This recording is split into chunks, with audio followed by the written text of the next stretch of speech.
Ikusi makusi. Zer ikusi? Osatxo bat. Azten da? Izkiaz. Ez zara kalabazen irakaslea ikusten egongo? Ez da hori. Hemen izkiaz azten diren beste osatxoak ditugu. Ikusten emakumezko ingenieria bat. Izkiaz azten da. Indartsu eta identitate bezala.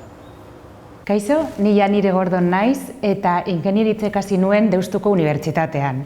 Orain, marketinga eta trebakuntza kudeatzen ditut Deustu Enprende, berrikuntza eta ekintzailetza zentroan Deustuko Unibertsitatean ere.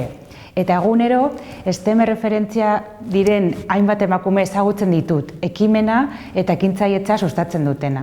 Nire emakumezko STEM referentzia bat Marie Curie da.